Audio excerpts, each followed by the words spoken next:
Lakers getting out on the road. Now for the latest on tonight's matchup against Steph Curry and the Dubs, let's go live to Staples Center, check in with Lakers reporter Mike Trudell. Hi, Mike. Hey, Geeter. Man, this team has been so good on the road, not just this year, but last year, of course. Before they get there, though, they got to try to protect their home turf here at Staples Center. Such a different experience without the fans. It is just hard to manage that same type of energy, but they're going to do their best. And before we get into all that with Frank Vogel, just wanted to get the coach's thoughts on the significance of playing on Dr. Martin Luther King Jr. Day. It's something that our group is going to take a great deal of pride in. Obviously, Dr. King was, the greatest activist in our nation's history in the fight against racism and civil rights. And, that fight is obviously still ongoing. It's been going on for 400 years. And obviously it's been brought to light more so in the last, 6 to 9 months or whatever it's been since George Floyd's death. A lot to our league and our players, and it's a great source of pride for us to be the marquee game on Martin Luther King Day.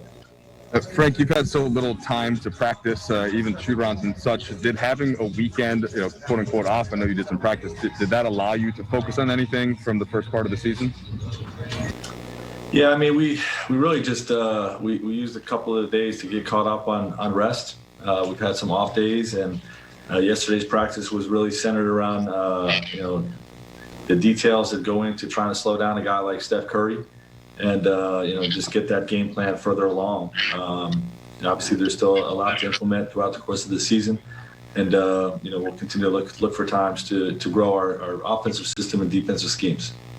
Frank, I know you can only play the games that are on the schedule, but how have you felt about your strength of schedule so far? And are you curious, even though you guys have been playing really well, are you curious to see how it could translate against some of these tougher teams coming up on the schedule?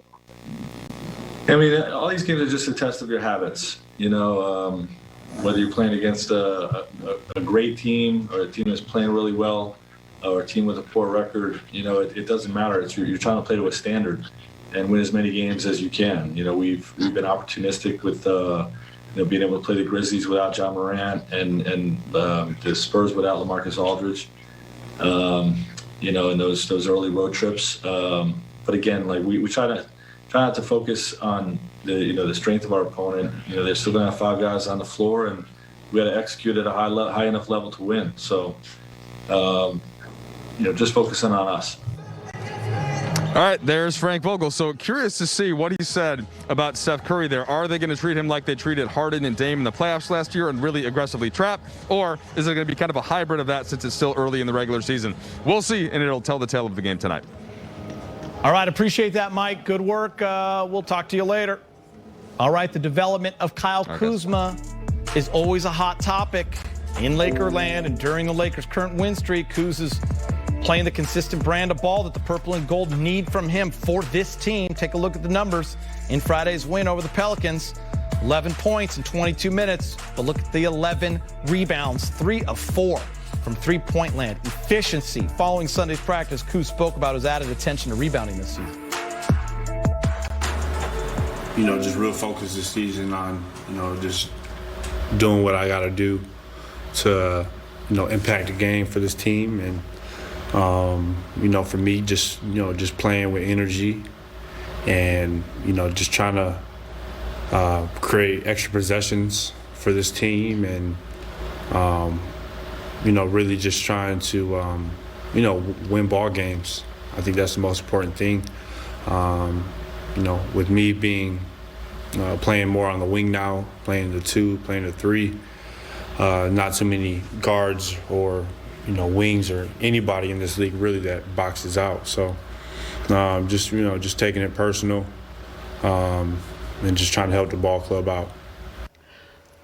All right, he's averaging a double-double over his last 3 games, Kyle Kuzma. And I know for fans, a lot of times it's about his scoring and the consistency on the offensive end and the shooting, but he's added rebounding to his game. He's also been solid on defense, a lot of blocks coming over from the weak side. He seems comfortable in this role, James, and that's what the team needs. And it's the beauty when a young player recognizes what it takes to create longevity. And that's what he's at the beginning of doing right now. He's 25. 24, 25. So he's going to peak in a year or two. You know, maybe LeBron may be gone. I don't know, whenever that happens. And at about 28, 29, he could be dangerous because now he's picking up all aspects of the game and he's understanding that. He won a championship, and I always say when you win a championship, you don't win a championship without learning how to, how to prepare, how to stay disciplined in the off season. Being around LeBron James, I'm sure he's saying, man, I'm glad I didn't get traded. Although Ingram and all those guys, they got their limelight and they got, money early. He's in the perfect place right now. I just love what he's doing. On the defensive end, he's amazing, and getting extra possessions and rebounds, it's what he needs to be doing. We know he can score. Yeah, and Allie, for me, I just feel like every game I'm watching and I'm happy for Kuz because I feel like he's making great decisions. That's what's sticking out, whether it's the extra pass or the help on defense. And that to me shows maturity. But then I look at his numbers and I'm like, hey, he's efficient.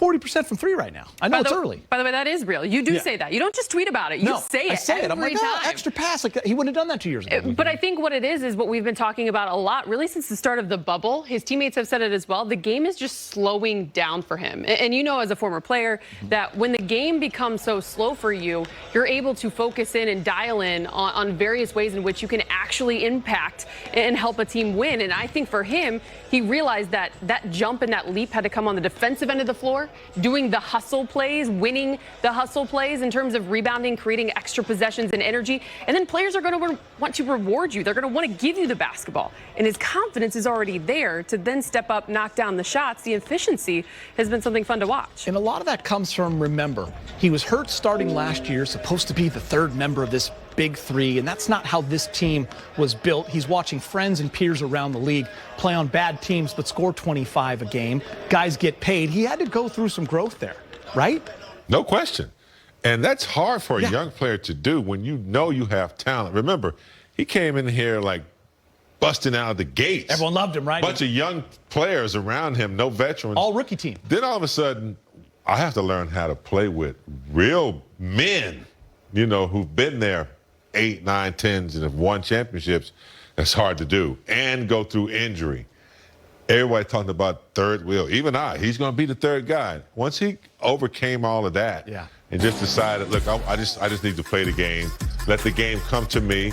I'm sure he's listened to Vogel and guys like that. But we talk about how much he's learned from like LeBron and AD, but also being around guys like Caruso, guys who also have, came up the ranks and made it. He's had some peers his own age to learn from too. So he's in a good environment, and right now, sky's the limit. Where he can go.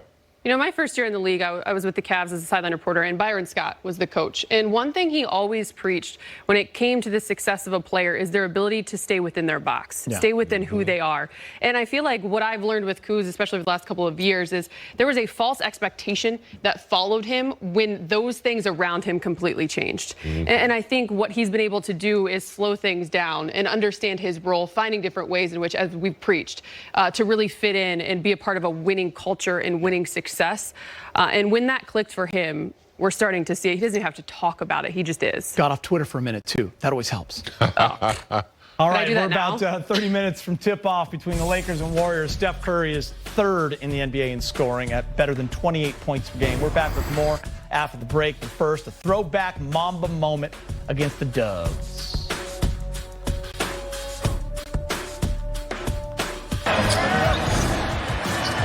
Kobe took it away.